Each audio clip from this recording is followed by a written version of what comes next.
Siyempre, welcome natin si Only Yours. Hi, ma'am. Good evening. Salamat. Oo. Yes, ma'am. Hindi naman kami nakakaabala sa'yo.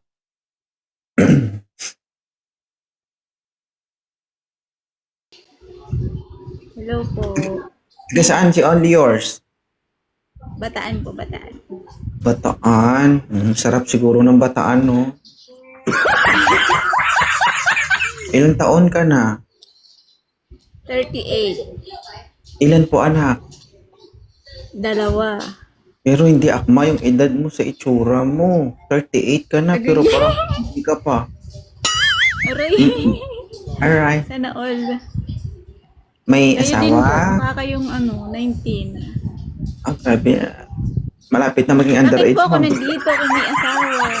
Ah, okay. Ibig sabihin, single mom. Single. Single nanay. Ilan po anak? Dalawa. Mhm. Sarap, no? Oo naman. Gumawa ng bata. Di naman makadalawa kung hindi masarap. Anong gusto mo po sa lalaki? Siyempre, yung panghabang buhay na. Mayroon ba?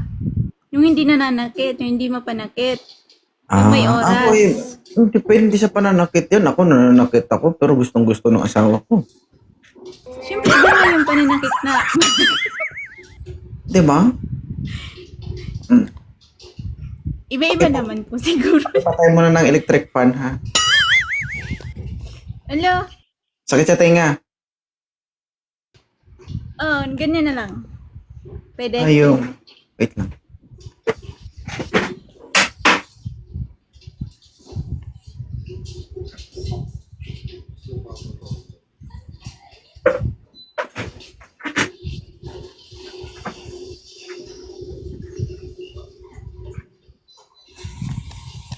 Logi man ako, ma'am. Bakit naman po? Pogi ka pa niyan, ang pogi-pogi mo. Ganun pa. Sige, mag-electric fan ka. Basta mag-electric fan din ako. Okay lang. Okay lang na mag-usap tayo ganito kaingay. Oo, tama yan. Magkaintindihan tayo.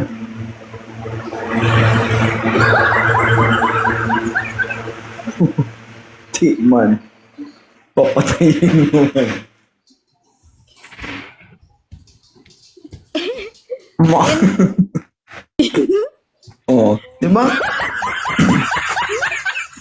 Kung nagtitiis ako, dapat magtiis ka rin para parehas tayo ng nararamdaman. Ganun. Oo. Lagi Kung na lang ako yung nagtitiis. nagpapabasa, dapat papayag kang mabasa. Ganun. Siyempre. Ano ka? Nasa Pilipinas ka ba? Hindi po. OFW. Ah, okay. Ibig sabihin, pag nagkaroon ka ng jowa dito, masasanay ka na lang talaga sa kiss-kiss pahid, no? Hindi. Kung pa-uuwi na ako, uwi na ako. Kailan ka ba uuwi? Next year pa. Ah, okay. Sige, sige.